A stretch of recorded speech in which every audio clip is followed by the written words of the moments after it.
Dans cette maison, loin du tumulte, je me suis posé pour faire ce que j'aime le plus au monde, des rencontres. Pour découvrir des itinéraires inspirants. Ça avait commencé avec cette responsable qui, même quand il y avait des succès, des progrès, etc., c'était toujours oui mais. J'accumulais un peu du manque de sommeil, des maux d'estomac et puis très très souvent des maux de tête. Et c'est à ce moment-là qu'on évoque le mot de burn-out. Mais aussi pour mieux comprendre ces parcours de vie hors du commun, grâce à celles et ceux qui ont aidé mon invité à franchir les obstacles et grandir. Ce qu'elle a entrepris, elle le mène jusqu'au bout. Je crois qu'elle a besoin aussi de reconnaissance et du coup, elle va vraiment se donner à fond. Je suis admirative quand même, voilà.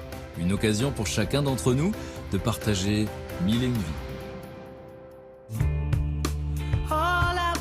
Mais à cet instant précis, j'ignore encore tout des émotions que je vais vivre ce jour-là. Je rencontrerai bientôt Christine. Cette ancienne responsable bancaire s'est littéralement offerte à son travail pendant des années. Mais après 27 ans de finance auprès d'un employeur sans état d'âme, elle a plongé dans un burn-out fatal. Par instinct de survie, elle met alors un terme à sa carrière. Contre toute attente, ce brusque arrêt prendra la forme d'une véritable renaissance.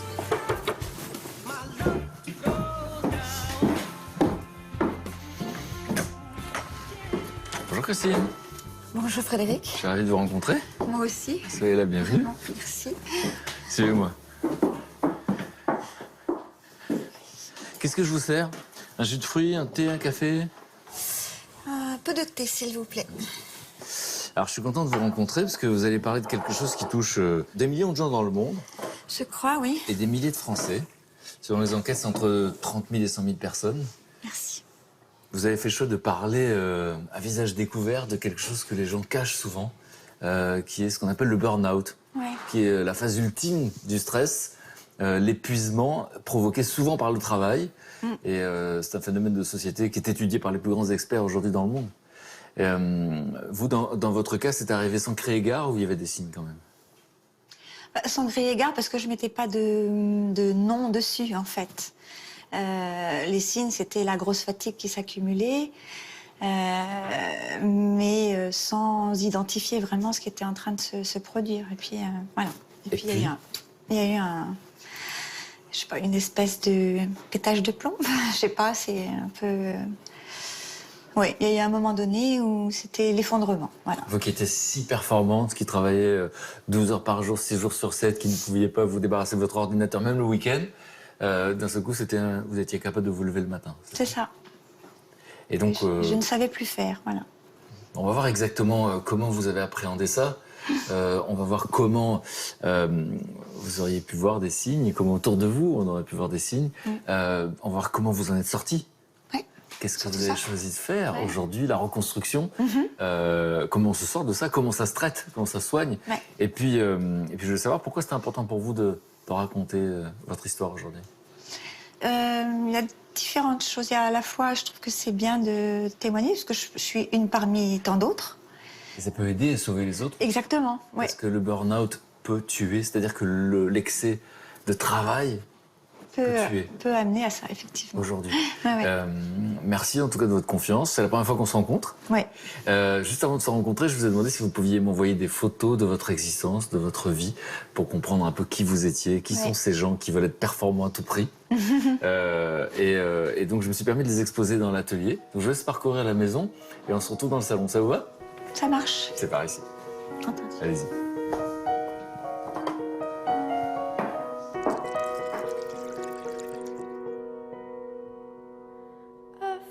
Shelter in this way, undercover, hide away.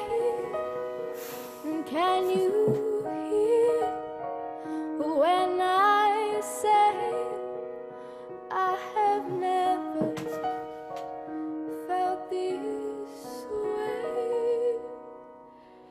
Maybe I have said something that was wrong. Can I make it better with the lights turned on? Maybe I have said something that was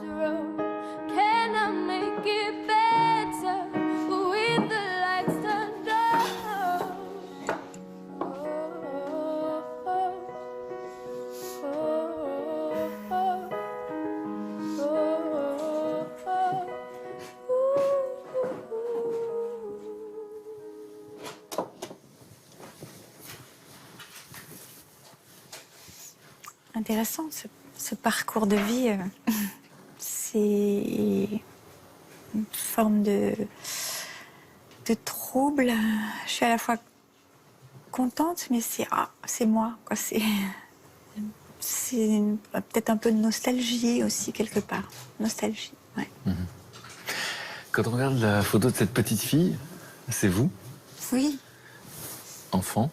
Si l'adulte que vous êtes aujourd'hui avait pu, comme par magie, souffler quelque chose à l'oreille de cet enfant, vous qui connaissez la suite de l'histoire, qu'est-ce que vous lui auriez dit? Je lui aurais dit n'aie pas peur, voilà. Et parce que la jeune adulte que vous avez été, l'adulte que vous avez été a souvent eu peur? Oui, je manquais un peu d'assurance, en fait. Christine naît en Algérie en 1961, mais c'est en France que sa famille vient s'installer quelques mois après sa naissance. Son père, promoteur immobilier, est souvent en déplacement. Malgré cela, il suit avec autorité la scolarité de ses deux filles qui n'ont pas le droit au faux pas. Christine se doit d'être une bonne élève. Il fallait toujours bien travailler, avoir de bonnes notes, voilà, parce que c'était le chemin nécessaire pour ensuite faire de bonnes études, avoir un bon métier, etc. Voilà, c'était ça l'idée générale. L'idée générale, le chemin tracé. C'est ça. Et quel genre d'enfant est-ce que vous êtes? Quelle est votre personnalité? Ah, moi, plutôt timide, plutôt renfermée, plutôt... J'ai toujours cette image un peu d'une enfant un peu mélancolique, voilà, un peu mélancolique, pas sûre d'elle, qui se trouve pas très jolie, enfin, voilà. Donc pas confiance en soi, Ouais. une forme de fragilité, des Ouais. complexes et l'envie de bien faire. Et donc, quel genre d'élève vous êtes à l'école? Plutôt bonne élève, ouais. Appliquée. Je pense que j'étais 1 ou 2 fois première de ma classe à l'école primaire et très bonne élève jusqu'en 3e. Voilà, jusqu'en 3e inclus. Parce qu'il va se passer quoi juste après? Et bien après, parce que j'étais notamment très bonne élève en maths, on m'oriente vers une seconde C. Donc les maths, scientifiques. C'est ça. Et alors là, j'arrive en seconde. L'oreille, elle me tire l'oreille en me disant « Mais qu'est-ce que ça veut dire? Mais qu'est-ce que c'est que ce gâchis ?» Voilà, c'est un grand moment de honte. Qu'est-ce que vous vous dites à ce moment-là? Je me dis que peut-être j'ai fait une bêtise, peut-être que j'aurais dû redoubler, enfin, insister, enfin... Voilà. Et votre rêve d'enfance, d'adolescent? Alors moi, je pensais beaucoup, j'adorais les langues étrangères. Et puis, je suis passionnée par la mode. Donc quoi, vous rêvez d'être styliste? Oui, de dessiner des vêtements, voilà. En terminale, Christine s'imagine dans le futur, libre et heureuse, dans une école de stylisme à Paris. Mais ce rêve lui échappe. Sans lui demander son avis, son père l'inscrit dans une école de commerce à Chambéry. À ses yeux, c'était pas sérieux, quoi. C'était pas sérieux. D'être styliste. C'est ça. Pas sérieux, pas d'avenir. Et puis je devais quitter ma ville pour aller à Paris. Ça représentait donc une prise d'autonomie, certainement aussi un coût pour eux. Hein, il faut pas le nier. Donc École de commerce. voilà. Comment ça se passe? Ah ben, dans le cadre amical, super bien. Après, le cadre études, ça n'a pas été, je n'ai pas été convaincue du tout. Et il se trouve que au moment de passer les partiels de fin d'année, de fin de première année, je suis partie à Saint-Tropez avec un copain qui était tout aussi motivé que moi pour passer les partiels. J'affirmais ma révolte. Vous allez faire un job d'étudiant qui va vous donner envie de reprendre des études. Oui. En fait, c'est un job d'été dans une banque, voilà, où je m'occupe. Alors à l'époque, ça n'existe plus, mais on appelait ça poste marqué l'échec. On avait une espèce de grande machine où on devait taper les montants et glisser les chèques. Et donc, pas très épanouissant, pas très bien payé non plus. Et là, je me dis, non, il faut que je fasse des études là parce que Si c'est ça ce qui m'attend, non, c'est pas possible. Voilà. Alors du coup, vous allez faire un BTS. C'est ça. Un BTS quoi exactement? Marketing, marketing commercial. Donc ça vous convient? Oui. Ces années de BTS, c'était plutôt sympathique. Alors, vous vous orientez dans le secteur de la banque en tant que responsable commercial. Et à 30 ans, vous intégrez le siège d'une grande banque française à Paris. Là, vous avez des responsabilités. Qu'est-ce qui vous plaît dans cette situation? Qu'est-ce qui vous plaît dans ce métier? Tout ce que j'ai appris dans les premières années, plus une formation que j'ai eue en interne, tout ce qui est technique de vente, technique de communication, etc. On me demande en fait de le mettre au service de ce nouvel établissement. Donc c'est un challenge, c'est intéressant. Et puis j'atterris dans un service où le directeur est un homme très paternaliste, mais en même temps très ouvert, et qui un peu me prend sous son aile et me dit voilà, on va passer du temps ensemble, on va faire ensemble d'abord, et après vous ferez à ma place, toute seule comme une grande. Donc voilà, ça c'est plutôt c'est une manière d'apprendre le métier qui est plutôt intéressante, et voilà. Et puis j'étais moi, hein, donc j'avais ce désir de bien faire, de réussir, de convaincre, etc. Alors, ce qui va passer pour une bonne nouvelle, on va voir que c'est peut-être le début du piège, c'est que vous allez être apprécié, et donc vous avez de plus en plus de responsabilités. Vous évoluez, comme on dit, dans une carrière. Ouais. Et ça va se passer comment, en fait? Parce qu'il faut travailler de plus en plus, j'imagine, pour ça. C'est vrai. Et puis en plus, on arrive dans une période où les entreprises, d'une manière générale, ont tendance à réduire les effectifs. On parle davantage de productivité, et donc il faut être moins pour faire plus. Donc des horaires de dingue. Voilà. Mais tout ça, on s'en aperçoit pas parce que quand on est dedans et puis impliqué, on veut que ça marche. Donc voilà, on compte pas ses heures. Voilà. Pendant 10 ans, Christine traverse une période de calme et d'épanouissement professionnel. C'est à ce moment-là qu'elle rencontre Denis, l'homme avec qui elle fera 2 enfants, Paulin et Nina.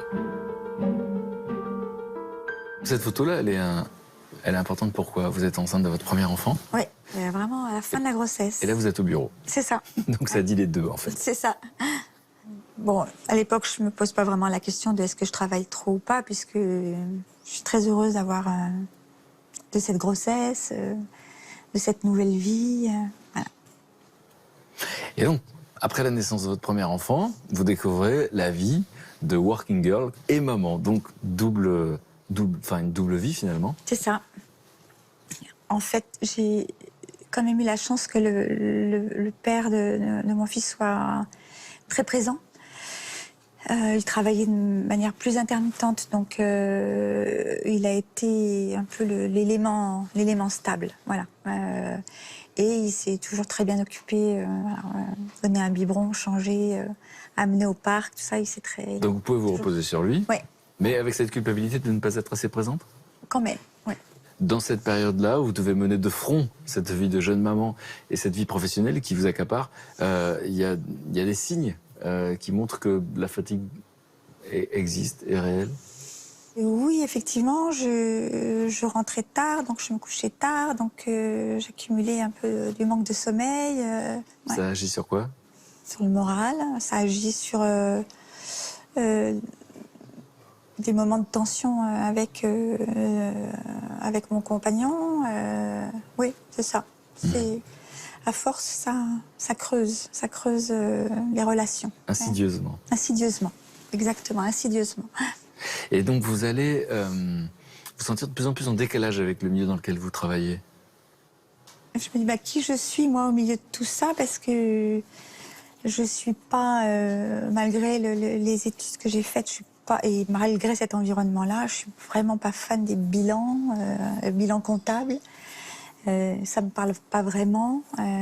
Ça manque de sens? Exactement, qui manque de sens. Vous faites à ce moment-là un bilan de compétences. Vous découvrez quoi? Eh bien, je découvre, ça me permet de vraiment creuser, enfin, après tant d'années après mon bac, ce que je veux faire et qui je suis par rapport à cet environnement professionnel. Et donc, au bout de ce travail-là et de ces échanges, on a sorti 3 pistes que j'allais pouvoir présenter à la fois à ceux qui me dirigeaient, à mon entreprise, mais ça pouvait être aussi aller voir un peu ailleurs. Et donc, soit l'entreprise décide en tout cas la banque décide de se consacrer un peu plus à tout ce qui est microfinance pour les étudiants. Il y avait la microfinance sociale qui émergeait, etc. Donc, deuxième piste, il y avait dans le groupe une structure associative qui développait des réseaux de microfinance dans les pays émergents. Et puis la troisième piste, c'était je réduis mon temps de travail et en même temps je dégage du temps pour peut-être faire du bénévolat, voilà. En tout cas aller dans le sens de ces valeurs. Finalement, au sein de votre entreprise, il y a une voie qui va vous convenir. Oui. Qu'est-ce qu'on vous propose à ce moment-là? D'aller prendre la direction d'un réseau de microfinance, donc une sorte de microbanque au Cambodge. Alors là, on pourrait se dire chouette, enfin quelque chose qui a du sens. Ouais. Et pourtant, c'est là que tout va basculer. Effectivement. Alors, quelle est votre mission? Qu'est-ce qu'on attend de vous à ce moment-là? Et on va voir comment ça se passe avec votre hiérarchie. Donc, on me demande en fait de prendre en main tout ce réseau naissant en fait et de le faire croître. Donc, plus de clients, plus d'agences, un peu plus de notoriété, etc. Et puis en parallèle, il y a un travail avec les autorités locales pour créer un véritable statut pour cette structure. Et donc de prendre en main toute une équipe de jeunes Cambodgiens et de construire quelque chose, de structurer, grosse mission. Christine choisit le voyage, le lointain. En 2007, elle part donc au Cambodge avec sa famille. Cette nouvelle aventure est un renouveau professionnel, mais c'est aussi un challenge ambitieux, car elle a sous sa responsabilité 9 agences et 30 personnes dont la culture est très différente de la sienne. Très vite, on se dit, mais prendre le modèle français et le transposer là, ça n'est pas possible. Ça n'est vraiment pas possible. Par exemple? On n'engueule pas un salarié au Cambodge, parce que sinon ça lui fait perdre la face. Et du coup, on n'obtiendra plus jamais rien de lui, voire même il s'en va. Alors que dans le management français, ça existe. Ah, ça, oui, absolument. Et d'ailleurs, là-bas, les gens démissionnent comme ça du jour au lendemain. Un, puis 2, puis 3, et puis plein. Et on se dit, mince, c'est moi, quoi. C'est mon arrivée. Et non, en fait, après coup, on s'aperçoit que c'est monnaie courante. Et c'est parce qu'ils ont des manières de fonctionner différentes des nôtres. Et que le travail n'a pas la même place dans leur vie Exactement. que dans nos vies à nous. Exactement. Ouais. Parce qu'à ce moment-là de d'abord votre la vie... famille chez eux. Ouais. Ouais, c'est intéressant ça. Ouais. Et à ce moment-là, vous incarnez notre société. Ouais. Et ce qui est important à ce moment-là dans votre vie, c'est la famille, bien sûr, mais Le travail. le travail a pris beaucoup de place. Ouais. Comment ça se passe avec votre hiérarchie, qui elle est en France? Oui. Eh ben, ça se passe moyennement bien parce que, alors déjà, je me souviens avoir ressenti des moments de grande solitude. J'étais toute seule avec zéro préparation. Voilà. Par exemple, cette manière de démissionner du jour au lendemain, ça existait avant moi. On m'a pas du tout briefé là-dessus. Vous n'avez pas prévenu? Ah, pas du tout. Donc là, vous subissez ça de plein fouet en pensant que vous y êtes pour quelque chose. Exactement. Et on me demandait finalement, avec insistance, d'agir dans ce pays-là comme cette structure-là agissait en Afrique francophone.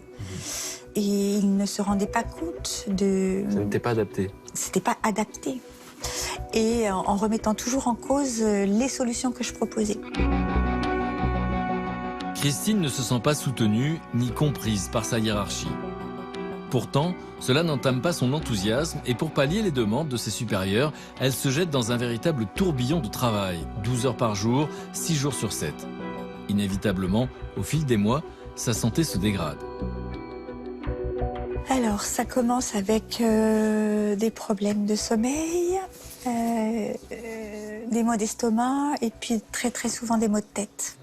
Je me souviens qu'à chaque fois que je devais faire un déplacement, j'avais la chance d'avoir puis c'est recommandé dans ce genre de pays, il y avait un chauffeur qui me conduisait et souvent je passais derrière et pouf, je dormais.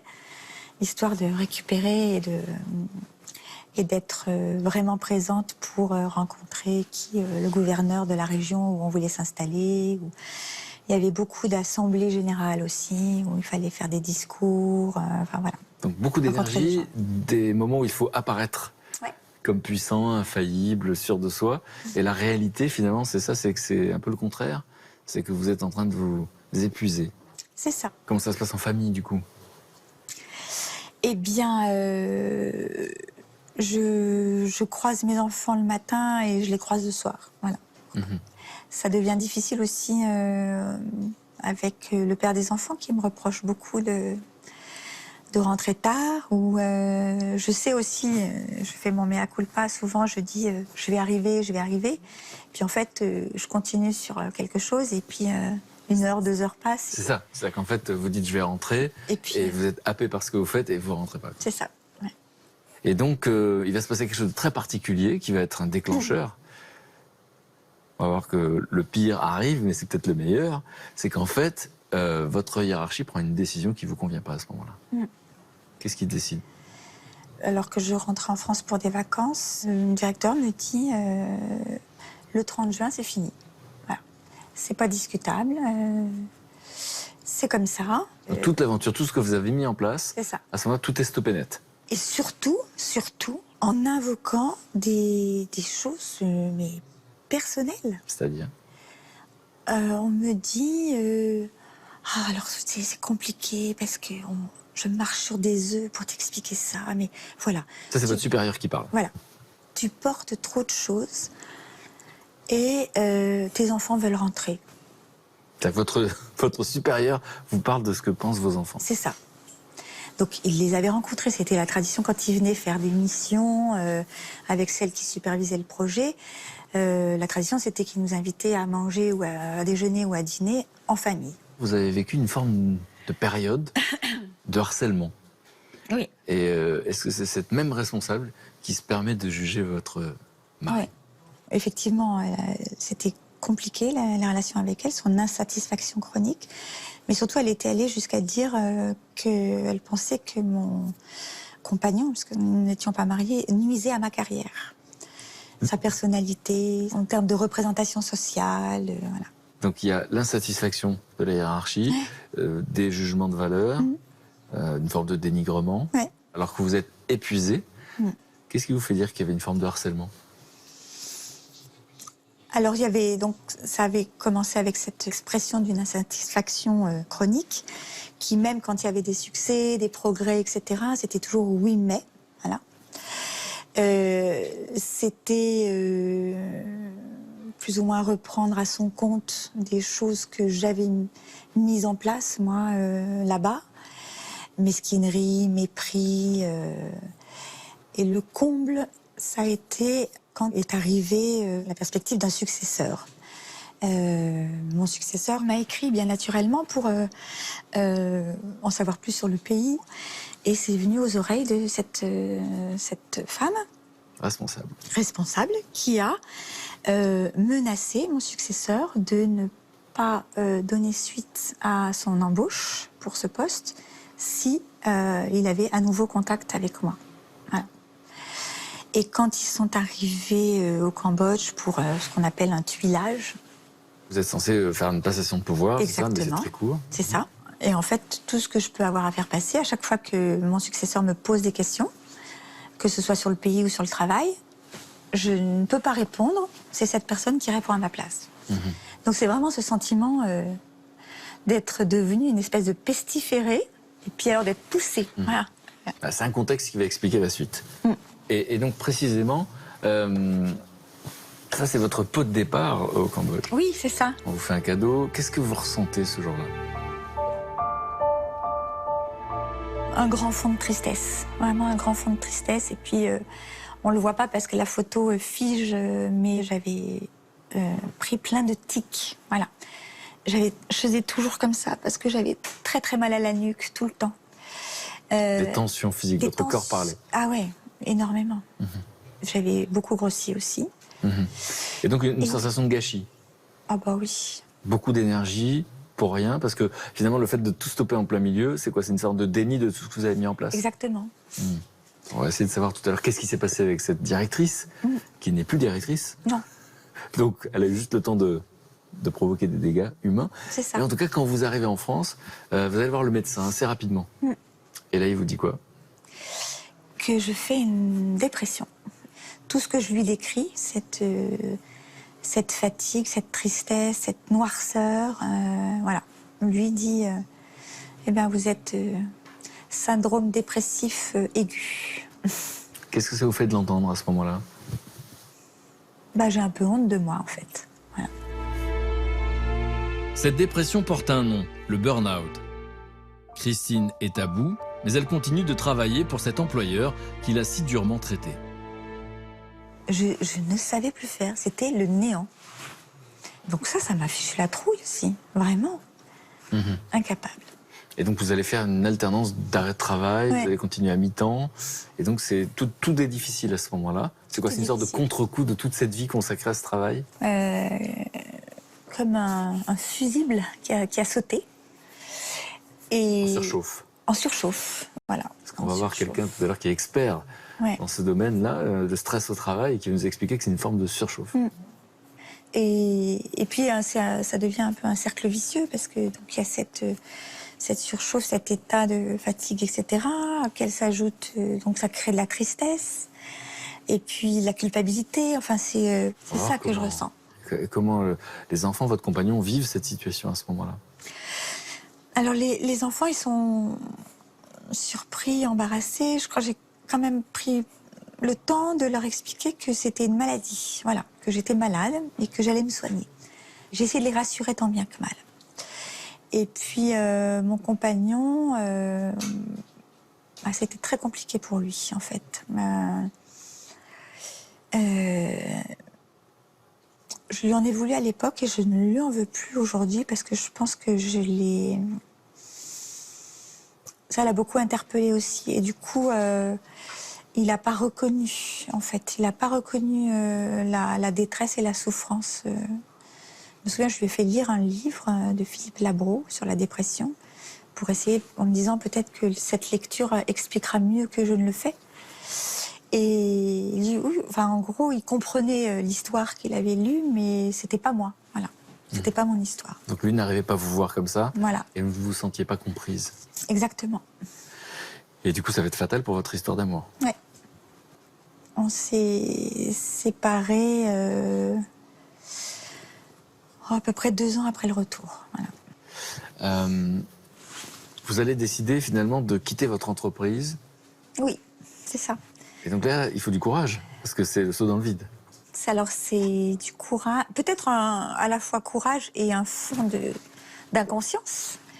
Mais en tout cas, à partir du moment où j'ai commencé à envisager cette possibilité, j'ai un petit millimètre de mieux que j'ai entrevu et que j'ai commencé à ressentir. Quelles sont les plus grandes peurs à ce moment-là, quand on décide de rompre? Alors la plus grande peur, c'est de se retrouver sans rien, en fait. Voilà. Et donc, ce qui est fou, c'est que, avant de comprendre ce que vous faites aujourd'hui, parce que vous avez trouvé votre voie et aujourd'hui vous avez la sensation d'être à votre place, Oui. ça va se passer de manière presque anodine. C'est-à-dire que vous allez trouver une activité, car Ouais. ça va devenir quelque chose d'important pour vous, mais ça va Ouais. devenir une activité dans votre quartier. Et là, Ouais. vous découvrez le yoga. C'est ça. Ça faisait quelque temps que j'y pensais. J'avais essayé quand j'étais au Cambodge et en fait, ça s'avérait être plutôt la version méditative du yoga exclusivement. Mais donc, je trouve une petite association dans ma ville qui propose des cours de yoga. Et puis, à l'époque, j'étais vraiment pas bien. Donc, je commence par prendre des cours particuliers. Et Donc c'est important de dire qu'à un moment où vous n'avez plus la force de rien, Ouais. vous allez avoir juste un tout petit peu d'énergie pour faire des cours de yoga. Ouais. Et là, vous découvrez quoi? Alors, une révélation. Ça me parlait, quoi. J'avais une espèce de facilité, comme si j'avais fait ça avant. J'ai trouvé mon truc qui, à la fois, faisait travailler mon corps, apaiser mon esprit.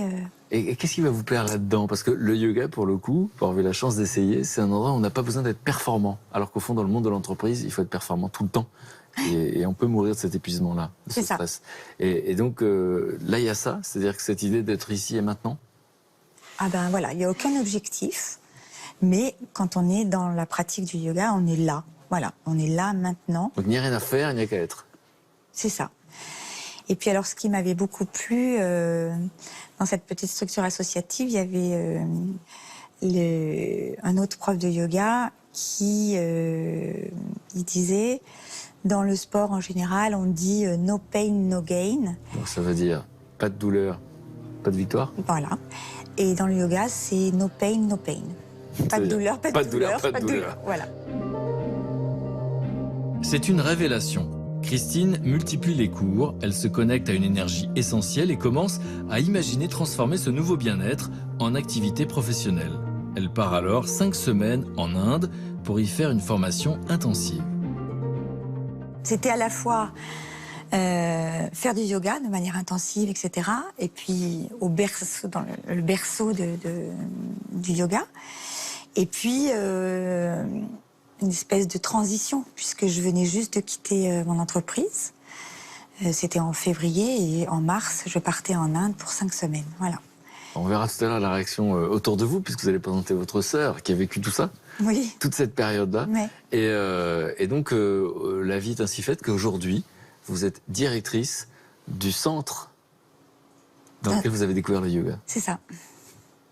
J'allais dans ce centre, et puis j'ai sympathisé, et puis un beau jour, la fondatrice de ces centres me propose, puisqu'il y a plusieurs lieux, de prendre la direction d'un des lieux. Voilà. Et hop, voilà. Et là, vous dites ça avec un magnifique sourire. Oui. Vous êtes lumineuse. Est-ce que vous diriez aujourd'hui que vous vous sentez à votre place? Ah oui, parce que d'abord je me sens à mi-chemin, enfin à la jonction de ce qui était mes talents professionnels avant.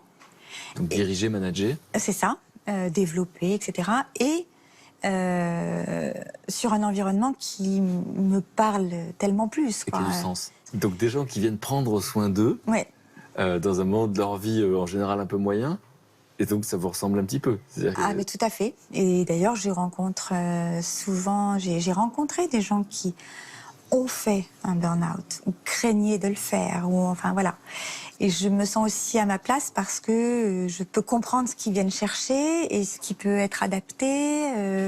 Est-ce que c'est le yoga, est-ce que c'est le pilate, est-ce que c'est méditer, est-ce que voilà. En tout cas, essayer de bien correspondre à leurs attentes. Voilà. Bon, dans un instant, vous allez me présenter votre sœur qui a vécu toute cette histoire et qui va me dire qui vous étiez quand vous étiez working girl, quand vous étiez accro au travail. Ouais. Et puis, elle va nous dire comment elle a vécu, elle, tout ça. Est-ce qu'elle a vu les choses venir? Est-ce qu'elle a essayé de vous aider? Est-ce que elle l'a fait sans que vous en rendiez compte ou pas? Et puis, comment elle a vécu la chute et la reconstruction? Et puis, un médecin qui est spécialiste, d'ailleurs, qui est un des pionniers en France, du stress au travail, du burn-out. Il connaît ça très, très bien. D'accord. Il va nous dire comment, effectivement, on peut reconnaître les signes, comment on peut traiter ça, et comment ça se passe aujourd'hui dans les entreprises, parce que les entreprises commencent à peine à savoir de quoi il s'agit. Qu'est-ce qu'elle nous raconte, votre histoire, au fond? Qu'on peut vivre ce genre de mésaventures, mais qu'on peut, si ce n'est l'éviter, en tout cas en faire quelque chose. Et que si on comprend bien ce nouveau chemin sur lequel on est, on va vraiment vers qui on est vraiment et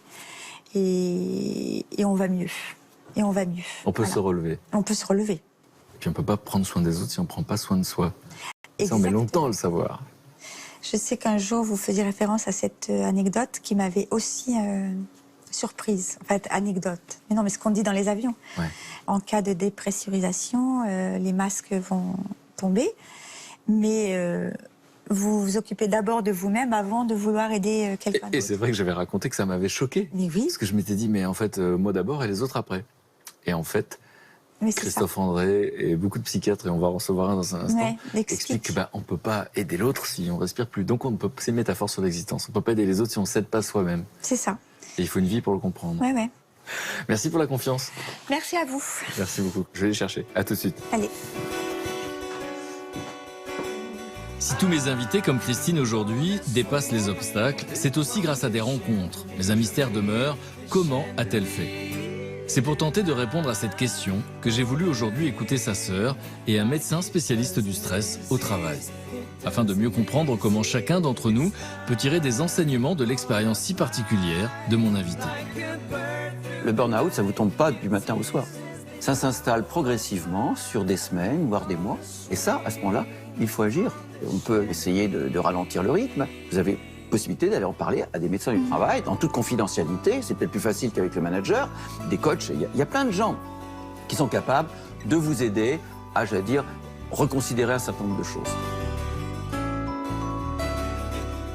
Je viens d'entendre le témoignage de Christine, qui a choisi de parler à visage découvert de quelque chose qui touche beaucoup de gens. D'après les enquêtes, c'est entre 30 000 et 100 000 personnes en France. Vous êtes des premiers en France à en avoir parlé.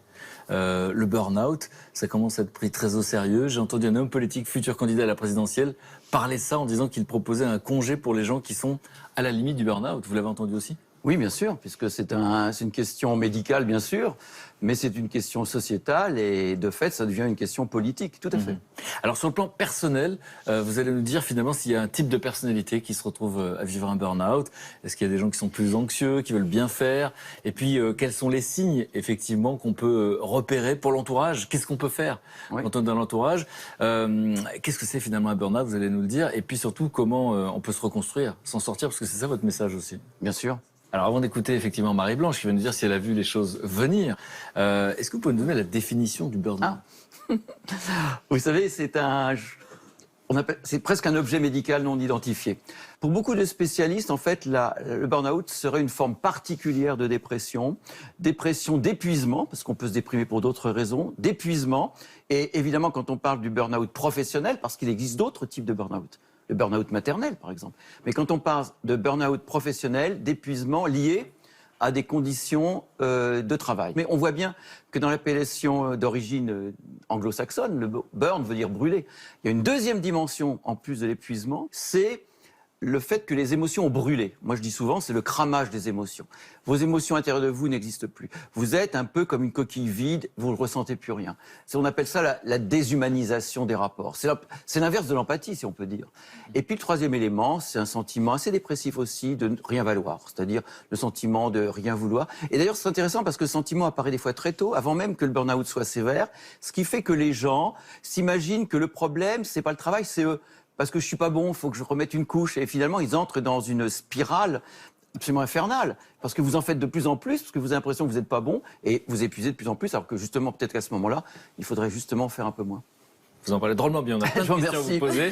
Est-ce que vous avez réalisé, Marie-Blanche, que votre sœur avait traversé ça? Alors, je pense que j'ai réalisé, mais après coup. Moi, je précise aussi que j'étais pas sur place. C'est ça, c'est que là, voilà. ça s'est passé essentiellement au Cambodge, quand vous étiez en mission là-bas, et donc il y avait la distance. Voilà, exactement. Et si on fait un flashback, vous qui connaissez votre sœur depuis toujours, quel genre de petite fille, on verra s'il y a un profil particulier, elle était finalement? Peut-être plus petite fille, était très sujette aux pleurs. C'est vrai qu'elle pleurait pour quand même, voilà, on mettait ça un petit peu en disant, ben voilà, elle chouine beaucoup, c'était un petit peu ça. Donc une sorte d'hypersensibilité qui était pas prise au sérieux. Exactement, hypersensibilité. Après, un petit peu plus âgée, bah, effectivement, une bonne élève, ça j'en suis sûre, oui, une bonne élève. Je pense qu'en plus, elle a toujours été... à vouloir bien faire, à vraiment vouloir réussir. On va voir avec le docteur si c'est le nœud du problème. Oui, qu'est-ce qui vous fait dire que c'est important pour elle de bien faire? Je sais pas, enfin, ce qu'elle a entrepris, elle le mène jusqu'au bout, voilà, ce qu'elle entreprend, donc je le vois, je crois qu'elle a besoin aussi peut-être de reconnaissance, et du coup, pour obtenir cette reconnaissance, elle a envie de faire bien les choses. Oui, elle va vraiment se donner...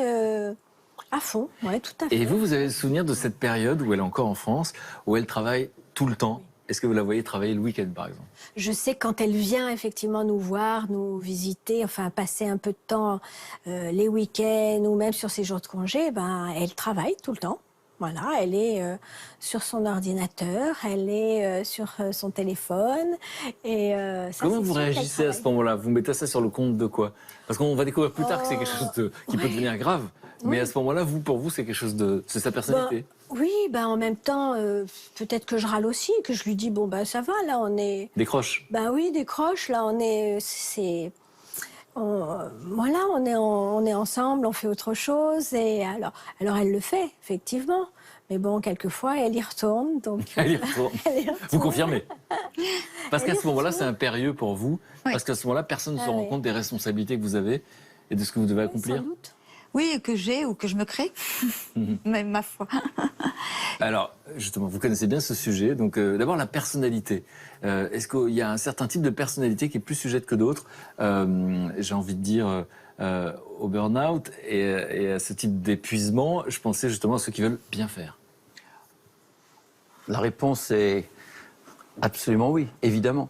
D'ailleurs, les études scientifiques dont nous disposons actuellement, qui ne sont pas suffisantes encore, c'est un objet dont on parle beaucoup, mais qui scientifiquement n'est pas assez étudié. Mais quand même, les études montrent qu'environ 30 à 35% des causes du burn-out viennent de soi. Alors 60 à 65% viennent évidemment de la charge de travail, de l'environnement, etc. Mais viennent de soi. Ça veut dire quoi? Ça ne veut pas dire que les gens sont responsables de leur burn-out. Attention. C'est en effet ces traits de personnalité que vous avez soulignés, que les psychiatres connaissent bien, que le grand public connaît bien, le perfectionnisme, etc., le besoin de bien faire, le besoin d'être approuvé par les autres, c'est-à-dire on est mal à l'aise lorsque les gens vous jugent mal. Donc ce besoin... qui d'ailleurs n'est pas pathologique. Je veux dire, c'est bien C'est un d'avoir... moteur de l'être humain. Non seulement ça fait partie d'un être humain, donc c'est dans la norme, et puis aussi c'est très utile quand même, quand on se préoccupe de bien faire les choses, etc. Mais il n'y a pas que ce problème de perfectionnisme, il y a un problème, j'allais dire, de relation qu'on a avec le travail. Et on appelle ça d'un mot que tout le monde va comprendre, le surinvestissement. Le problème aujourd'hui des gens qui craquent au boulot, eh bien c'est pas n'importe qui, c'est pas les glandeurs. C'est pas les gens qui se Les moquent de glandeurs leur ne craquent boulot. pas, docteur. Je dis pas qu'ils craquent pas, je veux dire ils sont plus protégés, c'est tout. Alors je vais pas faire l'apologie d'être un glandeur, de pas s'intéresser à son boulot, mais le surinvestissement au travail est une question extrêmement grave. Vous savez que les enquêtes européennes aujourd'hui considèrent que nous sommes, la France, le pays dans lequel on accorde le plus d'importance au travail. Mais des pays qu'on cite souvent en exemple dans la performance au travail, je pense à évidemment l'Europe du Nord, je pense à l'Allemagne, qu'on cite régulièrement comme un modèle de performance, eh bien, la plupart des gens répondent que le travail, oui, c'est important, mais pas autant que nous répondent extrêmement important. Le surinvestissement. Puis la troisième chose qui m'a beaucoup, donc perfectionnisme, surinvestissement, et le troisième élément, cette notion, c'est vous qui l'avez souligné, impérieux. Eh bien, nous sommes proches de ce que les psychiatres considèrent comme la dépendance au travail, le workaholisme. De même qu'on peut être dépendant à la cigarette, et quand on n'en a pas, on se sent mal. Eh bien, quand on n'est pas en train de travailler, on se sent mal. Et évidemment, comme quelqu'un qui est en manque, on essaye de se rejeter sur l'objet dont on est privé, dont on a besoin, dont on est devenu dépendant. Donc, ce que je retiens de ce que vous avez dit, c'est qu'il y a un type de personnalité, donc anxieux, perfectionniste, Exactement. besoin de reconnaissance, et il y a un conditionnement de la société. Alors, non, le problème, j'ai largement développé cet aspect individuel. C'est pour ça que les gens aussi doivent essayer de se protéger. Mais la grande question liée au burn-out, c'est quand même la manière dont le travail est maintenant organisé. Et Christine, dont j'ai eu connaissance de votre histoire, vous montrez bien que tous les efforts que vous avez faits, que vous êtes défoncés, eh bien finalement, sur un coup comme ça de décision, on vous ramène. C'est-à-dire, il n'y a aucune reconnaissance. Alors, reconnaissance évidemment de votre hiérarchie, de l'entreprise, reconnaissance des clients. Souvent, les gens s'épuisent. Les gens qui ont des contacts avec le public parce qu'ils vous disent, moi je me défonce, et puis les gens sont à peine agréables devant moi au guichet. Vous savez, le problème de reconnaissance, c'est pas au sein de l'entreprise simplement votre manager ou vos supérieurs. C'est dans la vie de tous les jours, la société Une française. gratification à la hauteur de ce qu'on investit. Voilà, c'est-à-dire l'effort que vous fournissez est payé en retour. Et le paiement n'est pas simplement monétaire, il est aussi de la considération. Là encore, on voit apparaître dans la problématique du burn-out qu'on souligne tous, enfin les experts aujourd'hui, c'est que le facteur humain disparaît. C'est-à-dire les entreprises, lorsqu'elles réfléchissent un petit peu à toute leur stratégie, oublient qu'il y a des êtres humains. Ils pensent à des pions qu'on déplace. On vous a déplacé comme un pion sur un échiquier. Ça. Mais il y avait une personne humaine qui avait donné d'elle-même, qui aimait son travail et qui d'un seul coup a dû avoir le sentiment que tout s'effondrait. Et à quoi bon tout ça? Ça a dû être ce que vous avez dû avoir en tête. Alors vous allez me dire effectivement comment les sociétés et la société peut prendre ça en compte aujourd'hui, parce que le management français est un des plus dangereux, vous allez me le dire dans un instant. Ce qui est fascinant, c'est dans l'histoire de Christine, puisqu'elle va au Cambodge, et là elle a des collaborateurs cambodgiens, et elle va découvrir qu'ils peuvent démissionner comme ça, c'était avant qu'elle arrive et ce sera comme ça, et que donc en fait la place du travail, c'est exactement ce que vous venez de dire, n'est pas la même dans leur vie. Pour eux le plus important c'est la famille. Ça vous étonne pas ça? Non. C'est-à-dire qu'en fait, c'est exactement ça qui va lui... De même que j'ai souligné qu'il y avait des individus qui étaient beaucoup plus protégés, ça ne veut pas dire qu'ils sont complètement sans risque, mais ils sont beaucoup plus protégés du burn-out à partir du moment où ils n'investissent pas tout dans le travail. D'ailleurs, certaines entreprises d'un nouvel âge favorisent justement ce que les gens ne surinvestissent pas le travail. Alors que dans la culture française, avoir quelqu'un qui vous dit « moi, il n'y a que mon travail qui compte », ça plaît au patron, ça. Mais dans certaines entreprises nord-américaines ou d'Europe du Nord, ça inquiète, parce qu'on voit bien qu'il y a une personnalité qui est à risque.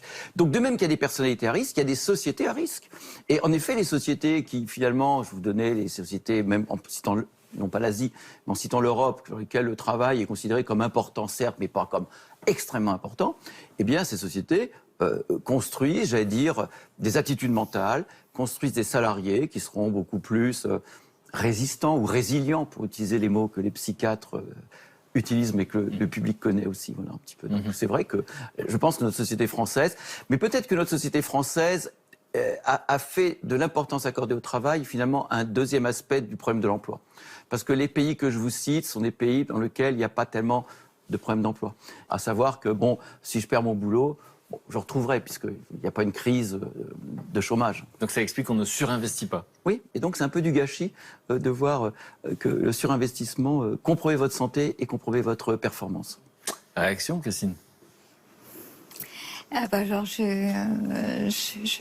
j'entends ces propos et ça forcément ça fait écho en moi entre cette notion de surinvestissement qui n'est pas forcément liée à la performance et puis cette espèce d'ancrage culturel qui dit on compte pas ses heures, mais ça veut dire on les compte pas dans le sens plus j'en fais, mieux c'est. Et c'est quelque chose qui est reconnu dans l'entreprise, qui est gratifiant. C'est ça. Où en gros votre patron va adorer que vous soyez là tôt le matin et jusque tard le soir. Mais si un jour vous arrivez plus tard ou vous partez plus tôt, oula, il y a anguille sous roche. Un cadre qui, en France, travaille jusqu'à 20h, 21h, qui emmène des dossiers, enfin maintenant c'est sa clé USB, mais qui emmène de quoi travailler chez lui pendant le week-end, il est bien vu de son entreprise. Alors que dans un pays comme l'Allemagne, on se dit « oh, il y a un problème ». C'est extraordinaire. Il y a un problème. C'est les gens qui restent jusqu'à 21h, on dit il y a un problème. En France, on est content. Voilà. Et donc, il y a quand même des différences culturelles. D'ailleurs, vous savez, bon, c'est une thématique qui est assez proche, mais pas tout à fait la même, celle du suicide au travail. Quand on analysait les suicides, par exemple, chez Renault, avant France Télécom, au centre de Guyancourt, on s'est aperçu que la première décision qu'a pris Renault, c'est de fermer à 20h les bureaux et tout le monde à la porte. Personne n'avait le droit de rester au-delà de 20h. Pour obliger les gens à décrocher. Voilà, tout simplement. Oui. Alors voilà les mesures préventives. Mais tout à fait. Alors qu'en France, on en est à discuter de légiférer pour qu'il n'y ait, en gros, que l'employeur cesse d'envoyer des mails le week-end à ses salariés. Mais c'est dans le projet de loi de Mme El Khomri, ce qu'on appelle le droit à la déconnexion. Et il y a certains... Le droit à la déconnexion. L'apparition de ce terme. Le droit à la déconnexion. Le droit à la déconnexion. Oui. Alors ce qui est fou, c'est qu'aujourd'hui on parle de quelque chose qui est donc de plus en plus connu. On commence à mettre des mots, mais au fond, on est très peu informé. Et vous aviez la sensation que ce petit coup de mou, c'était lié à d'autres raisons. Vous aviez perdu, par exemple, votre maman? Oui, pendant cette période, effectivement, on a perdu notre mère dans des circonstances difficiles, effectivement, et très rapidement. Donc ça, certainement que ça a joué. Surtout que ça rajoutait sa fatigue parce qu'elle est quand même venue souvent du Cambodge en France. Elle a fait pas mal d'allers-retours et donc du coup c'était difficile. En essayant de gérer aussi en France son travail du Cambodge, se rajoute à ça qu'elle s'était investie aussi là-bas parce que vraiment elle se sentait vraiment utile. Et du coup je pense qu'il y a eu aussi beaucoup le fait de les laisser en plan. Je crois. La sensation de les abandonner. Voilà, de les abandonner, mais d'être obligé de les abandonner parce que quelqu'un d'autre avait pris la décision aussi pour elle. Voilà. Et quand elle voit un médecin qui diagnostique à ce moment-là une dépression, et donc voilà, pour le coup, Christine dit, j'arrivais même pas à me lever le matin. Pour quelqu'un qui avait été hyper actif, c'est spectaculaire et c'est choquant, j'imagine, pour vous. Ouais. Alors ça, effectivement, c'est choquant. Et du coup, je dirais que même moi, ça me mettait quand même aussi en colère, je dirais, parce que je me disais, mais pourquoi tu prends tant de médicaments? Parce que j'avais un petit peu l'impression que du coup, elle était...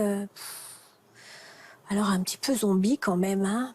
J'emploie un petit peu ce terme, mais un petit peu vraiment... et donc, voilà, ça du coup, ça inquiète, effectivement, ça inquiète. Voilà.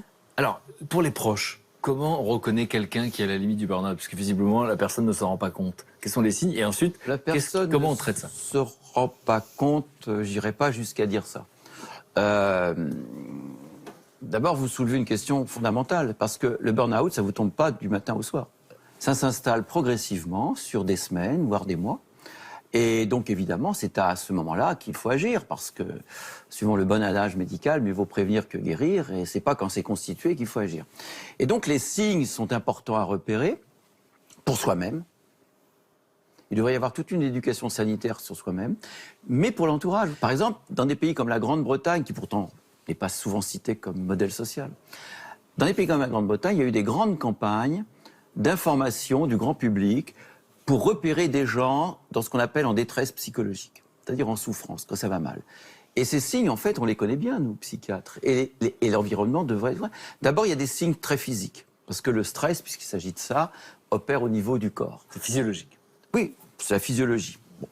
Alors, ces signes, évidemment, la personne peut se rendre compte, les voisins, un peu moins, mais c'est vrai, quand vous avez des palpitations, des tensions de muscles, que vous dormez moins bien, du mal à respirer parfois, enfin plein de signes qui peuvent d'ailleurs être dus à toute autre chose. Donc, le médecin peut vous dire non, c'est pas du stress, c'est autre chose. C'est ça. Le deuxième signe important, et je vous en ai parlé tout à l'heure en parlant du burn-out, qui est cette espèce de cramage des émotions.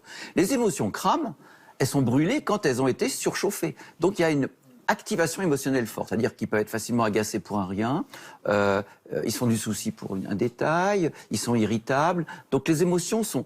On voit bien qu'il y a des changements dans leurs émotions.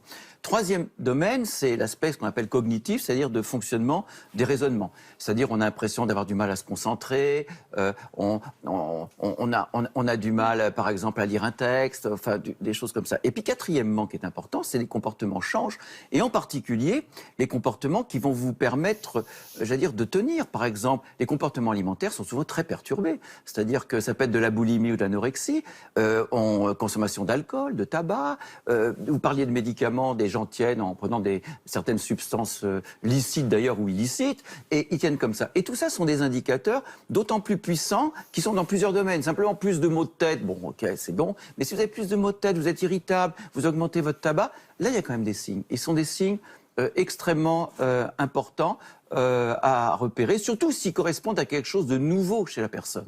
Et ça, à ce moment-là, il faut agir. Et alors, si on reconnaît ces signes, précisément, parce que là, c'est quand même très précis, comment on peut agir? Après, on verra comment traiter les gens qui, effectivement, ne peuvent pas échapper à ça. Qu'est-ce qui va se passer concrètement? La première chose, c'est, j'insiste là-dessus, c'est la prise de conscience. C'est vous dire, ça va pas. Et d'être conscient qu'on est à risque. Et voilà. Alors après, il y a plein de moyens. On peut d'abord soi-même, si on est conscient, essayer de ralentir le rythme. Ralentir le rythme, c'est-à-dire être capable, ce que les gens consciencieux ont du mal à faire, dire non. Dire non, non, la barque est pleine, je ne peux pas prendre ce dossier supplémentaire. C'est pas toujours facile, mais on peut le faire. Voilà, donc ça, c'est soi-même.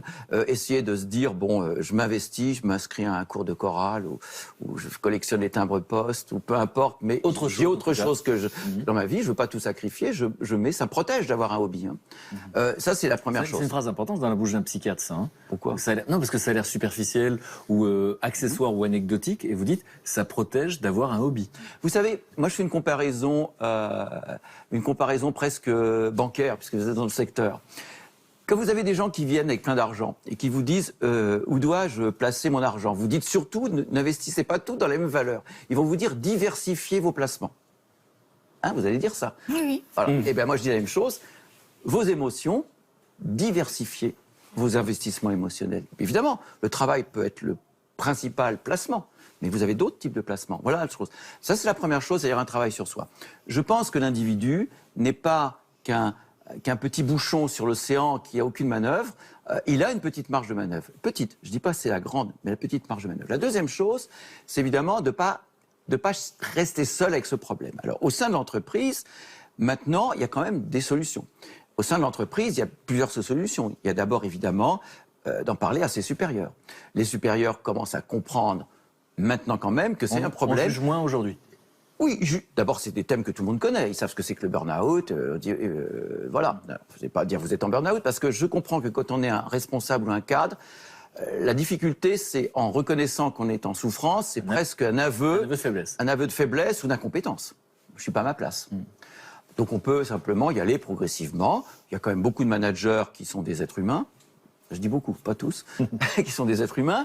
Et voilà, vous avez aussi au sein de l'entreprise, et la France a eu cette grande richesse d'avoir une médecine du travail. Vous avez possibilité d'aller en parler à des médecins du travail, en toute confidentialité. C'est peut-être plus facile qu'avec le manager. Puis vous avez aussi les représentants des syndicats. Enfin, au sein de l'entreprise, vous avez beaucoup de choses. Et puis, troisième point, donc soi-même, les acteurs et les références dans le monde du travail, et puis vous-même, consultez. Et vous avez quand même des professionnels, vous avez les proches qui peuvent vous aider. Le rôle des proches, c'est quoi finalement pendant cette période? Le soutien. Le soutien, le sentiment d'être écouté, d'être avec vous, ce qu'on appelle le soutien émotionnel. C'est fondamental. Voilà. Donc vous avez les proches, vous avez aussi des spécialistes. Maintenant, il y a quand même de l'aide. Alors peut-être pas le psychiatre qui est évidemment plus le référent quand on a craqué, quand on a un trouble mental, mais vous avez des psychologues, il y a des coachs, il y a plein de gens qui sont capables de vous aider à, j'allais dire, reconsidérer un certain nombre de choses, pas dire à l'abandon complet. Vous avez quand même beaucoup de sources possibles. Et alors, pour ceux qui donc finissent par craquer, par cramer leurs émotions, votre expression, je trouve qu'elle est très parlante, la reconstruction passe par quoi? Parce que dans le cas de Christine, effectivement, il se trouve qu'elle a découvert le yoga et la méditation de pleine conscience. Évidemment. Et je sais qu'un de vos confrères qui vous a écrit un livre, Christophe André, qui a écrit des livres ensemble. On travaille ensemble à l'hôpital Sainte-Anne. Et qui a rendu populaire la méditation de pleine conscience, c'est-à-dire apprendre aux êtres humains de cette société à être dans l'instant présent. Mélangeons pas tout.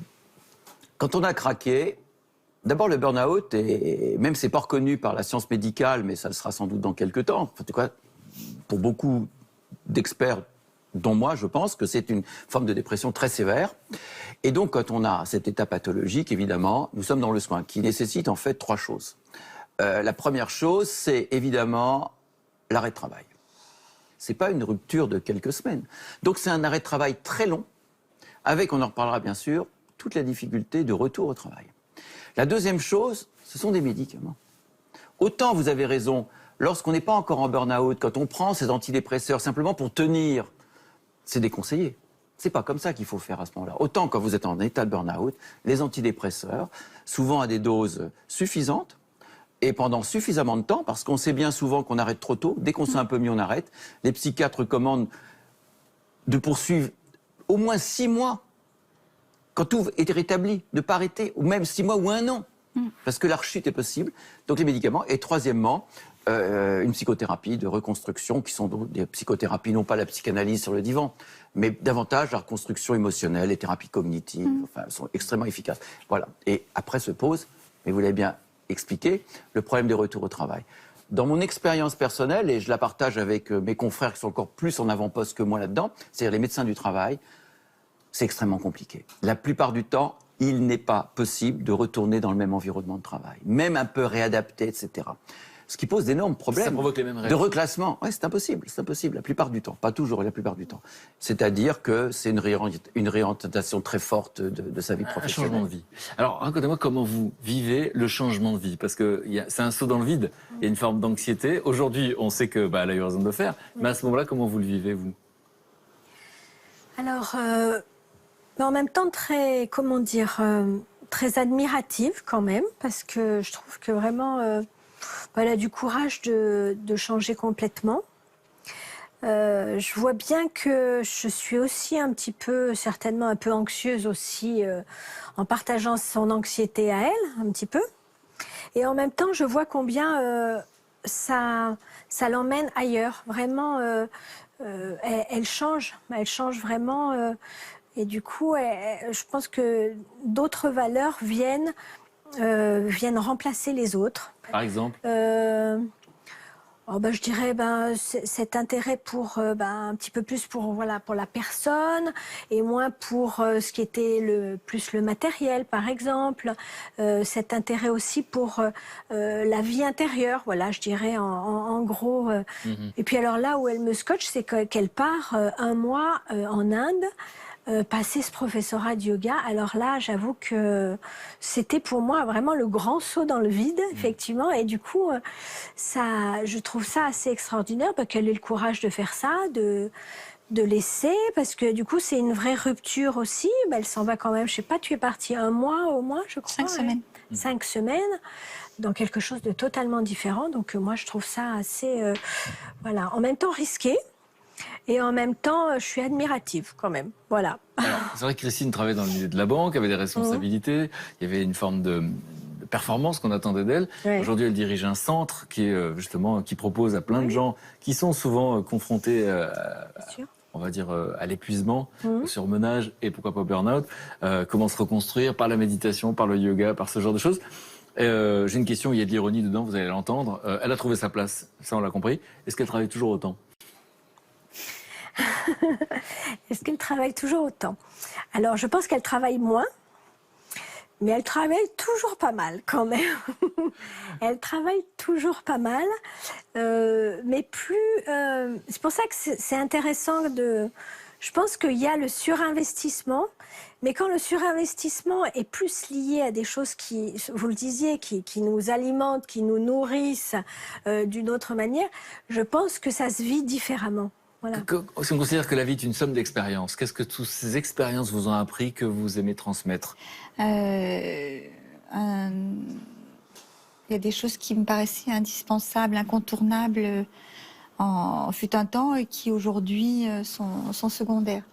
Disons que peut-être qu'il y avait plus d'extérieur et aujourd'hui il y a plus d'intériorité. Voilà.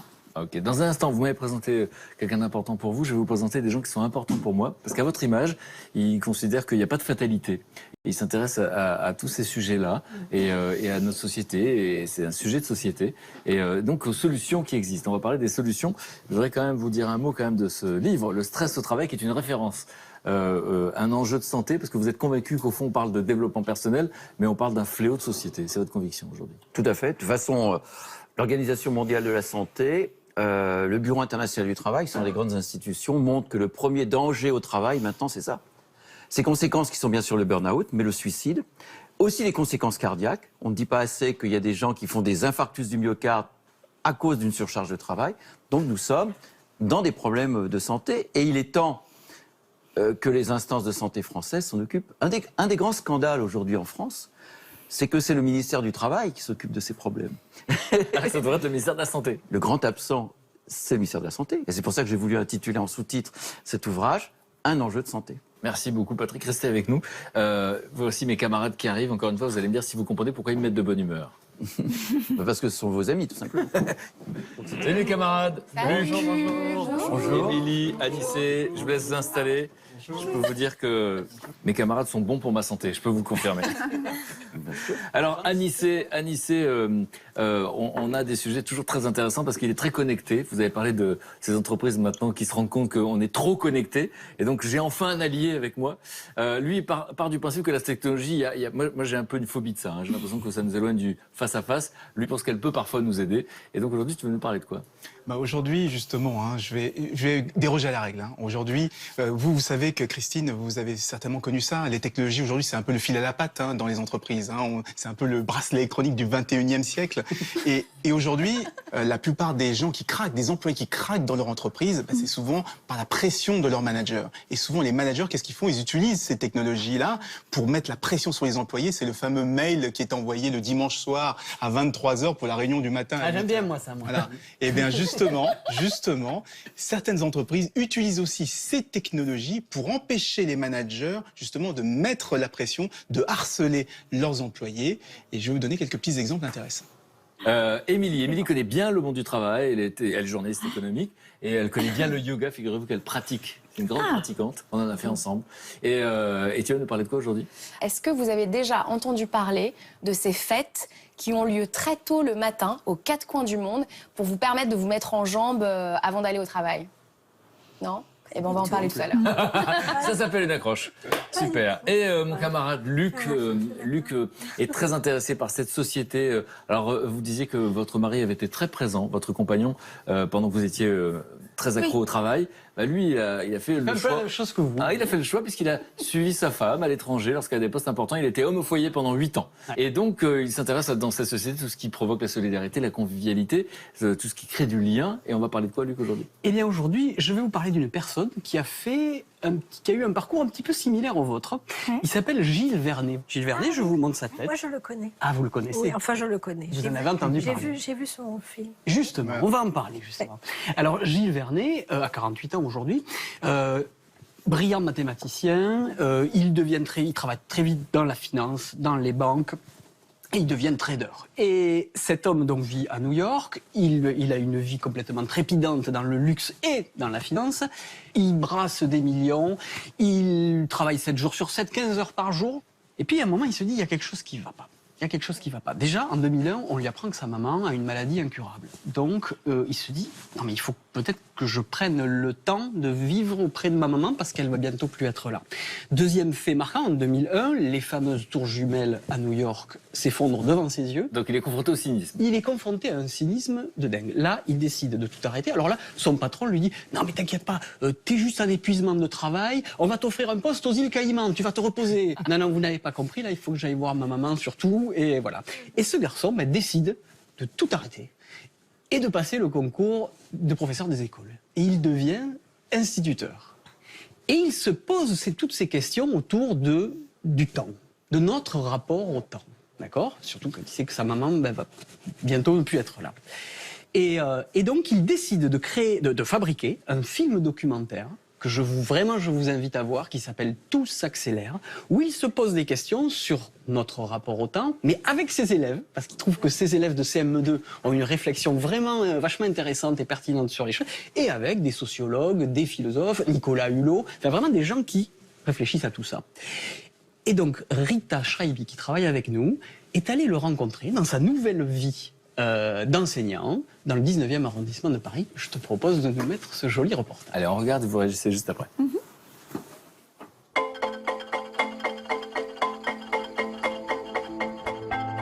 De plus en plus, les gens parlent d'un emballement du monde qui fait un peu peur. Cette course contre le temps qui est globalement imposée par la pression financière, par la pression technologique aussi. Les gens sont tous dans une espèce de famine de temps qui devient insupportable et qui entraîne des burn-out, des maladies du stress et toute une série de choses qui nous amènent normalement, qui devraient nous amener à questionner le modèle.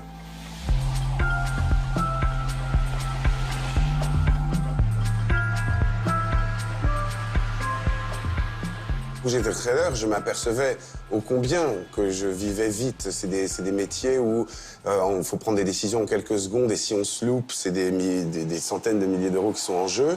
Donc j'avais cette pression temporelle permanente.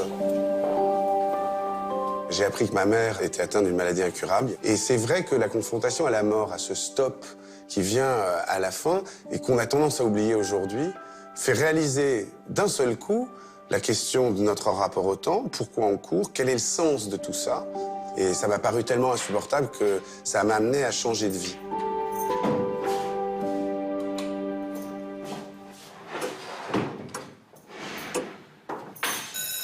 Allez-y, entrez en silence. Bonjour. Asseyez-vous. Angela. Victoria. Présente. Oran. Présente. Je démarre tous les matins ma classe avec une méditation. Ça, c'est fondamental. Ça a changé complètement ma carrière d'enseignant. On se décolle du dossier, puis on prend une grande inspiration en levant les bras. On les rejoint et on se tend en bloc. Et on relâche doucement. Ça crée une espèce d'osmose de calme pour démarrer la journée. Un état de concentration très favorable. Et au moins, dans les premières heures de la journée, on a des enfants qui sont à ce qu'ils font. Merci, vous pouvez rouvrir les yeux tranquillement. Autre chose que je pratique, c'est la philosophie à travers des citations de personnalités majeures. Vous notez exactement ce que j'écris, Montesquieu, virgule. Donc lui, c'est un philosophe des Lumières. Donc est-ce que quelqu'un peut me rappeler ce que c'est qu'un philosophe? Dis-nous, Félix. C'est une personne qui cherche à trouver un idéal ou trouver une réponse à plein de questions dont l'homme ne sait pas d'où ça vient, en fait. Très juste, il se pose beaucoup de questions, le philosophe. Sophia, c'est sagesse. Philo, c'est ami. C'est l'ami de la sagesse. Les enfants sont des éponges, ont une perméabilité incroyable. Et si on leur donne quelque chose d'assez élevé, ils s'y mettent au niveau. Que veut dire cette phrase? Qu'est-ce qu'elle nous enseigne? Clara, tu veux dire quoi? C'est comme la personne qui écrit Full Sentimental. On voulait tellement avoir de choses qu'on ne s'intéressait plus aux arbres, aux choses naturelles. On voulait avoir encore plus. Tout à fait.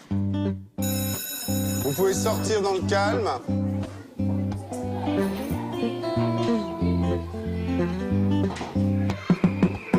J'ai 10 ans, je sais que c'est pas vrai, mais j'ai 10 ans. Ça paraît bizarre, mais si tu me crois pas, hey, tard ta gueule à la récré. Quand j'étais dans cette classe même, j'ai fait un documentaire qui s'appelait Tous accélèrent, qui est sur cette question de l'accélération, et qui a commencé avec les enfants pour se poursuivre avec des personnalités comme Nicolas Hulot, comme Étienne Klein, qui leur répondent. Vous venez d'être chronométré en excès de vitesse sur la voie publique. Vous devez donc refaire le trajet en tirant cette petite tortue. En fait, aujourd'hui, je fais ce que j'aime. Et ça donne du sens et ça vous projette dans le devenir positif.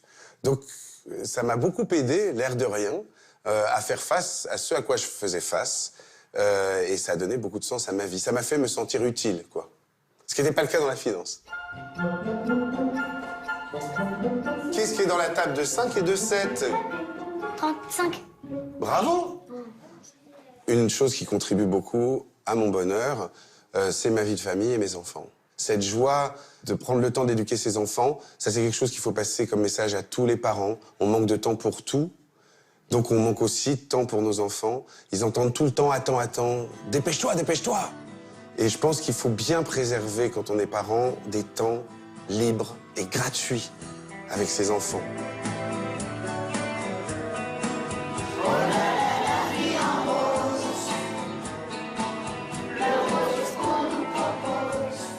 Un enfant qui a été aimé, à qui on a accordé du temps, pratiquement plus rien, à mon sens, peut le faire dévier de sa route. Il est dans la confiance.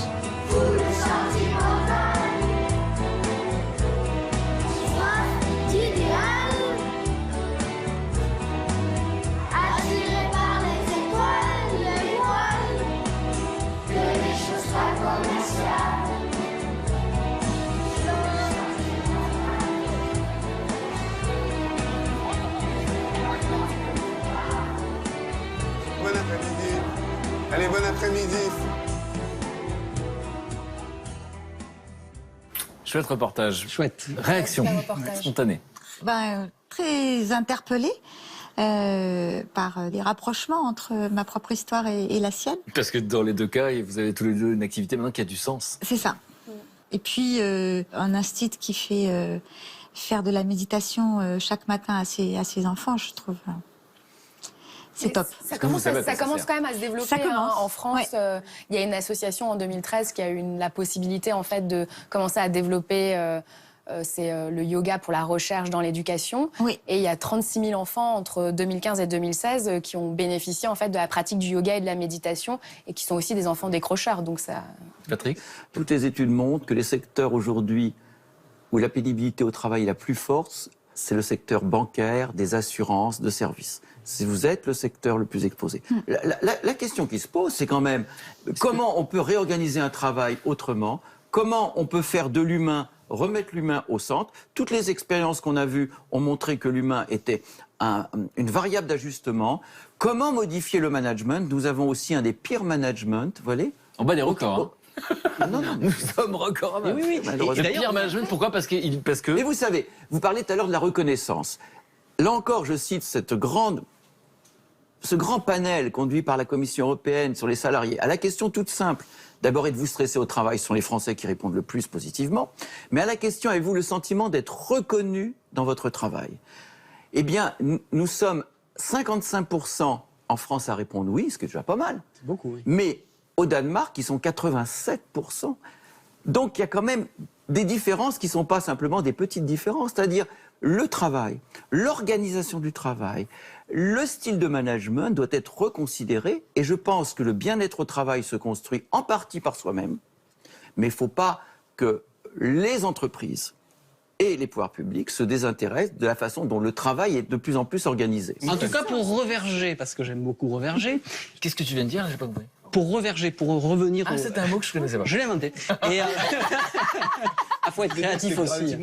Non, mais pour revenir justement à ce documentaire, il sort ces jours-ci en DVD. Vraiment, je vous incite à l'acheter. Tout s'accélère. Tout s'accélère, réalisé par Gilles Vernet.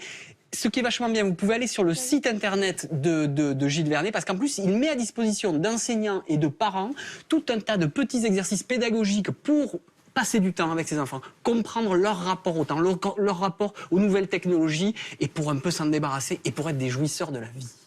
Ça devrait être remboursé par la Sécu. Magnifique, merci beaucoup. Émilie. Oui. Rappelle-nous de quoi tu voulais parler. Eh bien, avant, quand vous passiez une journée de travail harassante, vous étiez crevé, votre travail vous avait saoulé, qu'est-ce que vous faisiez? Vous alliez prendre l'apéro, vous buviez 2-3 verres pour oublier votre mauvaise journée. Et bien là, maintenant, moi, je vous propose de faire l'inverse avec un phénomène qui s'appelle le day breaker. Donc, ça veut dire le jour de la pause, où vous vous levez à 6 h du matin pour aller dans un lieu insolite, rencontrer des gens, donc travailler votre réseau, que vous n'auriez jamais rencontré ailleurs, prendre un petit déjeuner, faire un cours de yoga, faire la fête pendant 2 heures, sans alcool et de manière saine, et vous arrivez au boulot avec la grosse patate. Alors attends, comment ça se passe? Alors ça se passe, écoute, c'est arrivé à Paris début 2016, ça a été créé par Florian et Cordelia, donc ça c'est Cordelia qui est juriste, et Florian qui est également dans la technologie, qui a vécu des années à San Francisco et qui est revenu en France et qui donc s'est inspiré de ce qui se passait aux États-Unis pour essayer de créer en fait des bulles d'oxygène. Et ça rejoint ce dont Charlotte nous avait parlé il y a quelque temps. Miracle morning, le miracle du matin, levez-vous tôt le matin. Moi, je déteste me lever tôt le matin, je ne le fais pas spécialement, mais vous vous levez tôt et vous reprenez le contrôle de votre vie. Qu'est-ce qu'on fait dans ces day breakers, c'est ça? Alors, il propose à toi, à vous, à moi, d'y aller. Voilà. Avant d'aller au boulot. On s'inscrit, ça coûte 20 € et 25 € avec le cours de yoga. Vous passez 3 heures à faire une fête d'enfer et vous arrivez au boulot. C'est quoi une fête d'enfer? Voilà. On met de la musique, on fait la fête le matin. Il y a des groupes et tout. On fait la fête le matin. Alors là, il y a des fanfares. Donc c'est déjà insolite. Rien que ça fait C'est sourire. complètement insolite. 6 h du matin. Ça se passe, la dernière, là, dont vous voyez les photos, ça s'est passé au centre Pompidou. Et il y a un petit film, donc je vais vous montrer là comment se passe la séance de yoga. Ils ont des moyens quand même, hein. Lumière et tout. Et c'est pas une secte alors? Non, pas du tout. C'est extrêmement... Et là, il est quelle heure? Et là, il est 6 h du matin. C'est une expérience à part entière. Et surtout, voilà, c'est drôle. C'est une tendance qui commence à arriver. Alors, évidemment, tout le monde n'est pas concerné. Pour l'instant, ça n'a lieu qu'à Paris. Ah oui, c'est ça. Si j'habite à Toulouse, je fais comment? Si tu habites à Toulouse et que tu veux toi-même lancer une fête le matin, tu appelles Cordelia et Florian, puisque ce sont avec leur association la fabrique des bonnes vibes, la fabrique de la bonne humeur, des bonnes énergies, de la bonne humeur. Eh bien, ils donnent la méthode pour montrer ce genre d'événement. Et donc, vous pouvez créer ça partout. C'est pas une franchise, c'est pas une entreprise, quoi. C'est une association. C'est une asso, ah oui, d'accord. Et surtout, ce qui est génial, c'est qu'aujourd'hui, aux États-Unis, donc il y a quand même 150 000 personnes qui sont concernées donc par ce mouvement. Donc c'est déjà pas mal. Et il y a des entreprises qui ont décidé en fait d'organiser ça en leur sein pour leurs collaborateurs. Une façon différente de recréer du lien et de dire aux collaborateurs, venez à 6 h le matin, mais pour vous amuser. Et c'est entièrement sponsorisé par les entreprises. Avant de démarrer une journée de travail. Et là, on fait plus 15 heures par jour, on fait 17 heures par jour. Non, moi, je voudrais juste attirer l'attention sur 2 choses. D'abord, votre réflexion est forte. C'est-à-dire que je pense que c'est aux entreprises aussi de commencer à organiser, comme certains le font, dans leur sein, des moments de pause. Mais j'attire l'attention sur une certaine perversité de cette démarche. C'est-à-dire faire du travail un lieu où on n'a plus besoin de rentrer chez soi. C'est vrai. Puisqu'il y a la fête, on fête les anniversaires, la convivialité. Et donc, il y a des dortoirs, il y a des clowns, il y a de tout. C'est-à-dire, pourquoi Pourquoi rentrer chez soi, puisque toute la vie agréable est un truc. Et là, Ça, vous c'est- pensez aux grandes sociétés, ça, c'est Google, particulièrement- Facebook. Voilà, ça c'est particulièrement aux États-Unis. Ils ont carrément Voilà, créé non, des mais je mini-villes, des campus. Je pense que le risque est grand. Je pense que le travail est une partie de sa vie. Et que je pense que sa vie aussi se construit un petit peu en dehors. Et que l'entreprise commence à être humaine, qu'elle introduit des moments de détente, des émotions positives, de l'agrément, plutôt que d'être dans la rigidité, comme on peut l'observer dans certains secteurs bancaires, où tout est gris, ou même sourire à l'air suspect. Moi, il y a un manager qui m'a dit avoir l'air heureux au travail, c'est suspect. Sérieux? Ah ouais. Oui. Mais il faut qu'elle les fasse. Parce que vous avez, avoir l'air heureux, c'est au minimum que vous êtes un glandeur ou alors un grand naïf. Vous n'avez pas compris les enjeux qu'on vous a confiés. La question qui se pose aujourd'hui, c'est pas de créer à côté du travail des choses agréables, même si c'est valable, c'est de faire que le travail soit agréable. C'est vrai. C'est-à-dire que quand on a un C'est pas boulot... possible étymologiquement de faire un travail Non, agréable. étymologiquement, en France, pourquoi? Parce que travail égale labeur, labeur égale quelque chose. Non, tripalium. L'origine du mot travail en français, c'est tripalium, qui est un instrument de torture. On va encore pire. Ah, mais c'est ça l'explication. Alors, comment vous dites qu'un instrument de torture soit chatouilleux? C'est pas possible, ça. Oui, mais justement, on peut très bien réfléchir à ce qu'une activité professionnelle soit une activité plaisante dans laquelle vous mettez On de sait l'intérêt, du pourquoi sens, ça passe, etc. c'est la question Et du je sens. pense que la réflexion, je pense que tout ce qui est fait autour, tout est important. Merci Émilie. Et effectivement, d'aller faire la fête le matin, c'est une idée. Et peut-être que ça ne se passe pas dans l'entreprise. Je trouve ça plutôt pas mal, moi. Des écoles et qu'on retrouve Peut-être d'autres qu'on peut gens. organiser ça avec Christine bientôt. Et vous viendrez aussi. Et vous viendrez aussi faire la fête avec nous Ah le ben matin. moi, je fais beaucoup la fête déjà en dehors de mon travail. Mais on m'a dit j'ai à 6 rien heures du contre matin, faire la vous êtes fête au dans mon pop-up, hein. travail. Mais le problème, c'est que je souhaite pas faire la fête uniquement dans mon travail. Ça, on l'a compris. C'est ça que c'est pour l'instant, ça se passe C'est en ça, la dehors des question. entreprises. Et le nom, on le rappelle, le nom de cette association? Daybreaker, Daybreaker, la pause du jour. Ok, Hein super. Anissé. Oui. Alors, oui, vous prenez un peu à froid. Mais parce que souvent, Frédéric me titille avec les technologies en disant les technologies, c'est pas bien, les technologies, nous éloigne les uns ça des éloigne les uns des autres, etc. Moi, j'essaie de lui expliquer comment ça rapproche les uns des autres. Aujourd'hui, je vais quand même être un peu d'accord avec lui. Tout le monde aussi, ici, se rend compte que les technologies ont fini par être accros. On a tous quelqu'un dans notre entourage qui est toujours la tête baissée dans son écran, dans son téléphone portable. Par exemple, dans les entreprises, on sait que ces outils-là sont devenus des outils de flicage, des outils qui mettent la pression de harcèlement. Je ne sais pas, par exemple, à quelle heure vous sortiez de votre bureau quand vous étiez en Dans la banque. Dans la banque. 20 heures. Il y a certaines entreprises, qu'est-ce qu'elles ont fait? Elles ont interdit aux employés de rester après 19h. C'est-à-dire qu'à partir de 19h, il y a un vigile qui fait le tour des bureaux et qui éteint les Et qui met lumières tout le monde dehors. et qui Ouais. coupe l'électricité. Mais Et donc c'est plus d'abord à personne ne fermer. peut utiliser son ordinateur pour pousser les gens à quitter leur bureau. Et il n'y a plus cette angoisse de partir après D'être jugé, en tout cas. son manager. Et ce qui est intéressant, moi, ce dont je voulais vous parler, c'est ces entreprises qui justement poussent les individus, poussent les employés à se déconnecter et surtout poussent les employés, les managers à ne pas mettre la pression. Par exemple, une entreprise qui est un opérateur télécom, ce qu'il a fait, c'est qu'il interdit, il bloque son système de mail, il bloque tous les mails entre 17h et 7h du matin, 18h même souvent, et 7h du matin. Il n'y a En plus France aucun mail C'est en qui France sort de l'entreprise. Non, c'est en Allemagne pour le moment. Il y a certaines entreprises en France, mais pas des grosses entreprises, c'est des entreprises plus petites. Là, c'est une très grande entreprise, on parle de 100 000 employés quand même. Ah ouais. Plus de mails qui partent à partir de 18h et plus aucun n'arrive avant 7h du matin. Donc, pas de mail le week-end à 23h pour la réunion du lendemain matin. Donc, c'est des petites. On peut aussi utiliser la technologie comme ça pour la retourner contre ceux qui sont un petit peu accros. L'autre chose aussi, c'est, je sais pas, quand vous partiez en vacances.